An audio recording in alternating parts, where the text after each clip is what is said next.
पशुपालन राज्य मंत्री सुधांशु दास ने पूर्वोत्तर क्षेत्र में मत्स्य पालन, पशुपालन और डेयरी क्षेत्र के विस्तार के उद्देश्य से आयोजित एक क्षेत्रीय समीक्षा बैठक में भाग लिया। मिजोरम में आयोजित इस बैठक में भारत सरकार के केंद्रीय पशुपालन और मत्स्य पालन मंत्री राजीव रंजन सिंह के साथ साथ विभिन्न अन्य राज्यों के मंत्रियों ने भी हिस्सा लिया।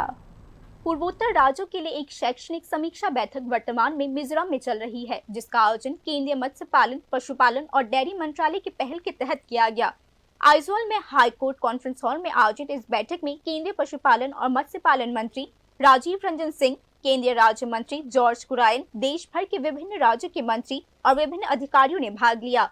इस बैठक में त्रिपुरा का प्रतिनिधित्व करते हुए पशुपालन राज्य मंत्री सुधांशु दास ने चर्चाओं में सक्रिय रूप से भाग लिया। मंत्री सुधांशु दास ने त्रिपुरा के पशुपालन और मत्स्य पालन क्षेत्र के विकास के माध्यम से राज्य की ग्रामीण अर्थव्यवस्था को मजबूत करने से संबंधित विचार विमर्श में योगदान दिया। इसके अलावा मंत्री ने आशा व्यक्त किया है कि यह क्षेत्रीय समीक्षा बैठक आने वाले दिनों में इस क्षेत्र के योगदान के लिए एक पोषण सुरक्षा सुनिश्चित करने और रोजगार के अवसर पैदा करने में विशेष रूप से महत्वपूर्ण भूमिका निभाएगी। Bureau report, news now.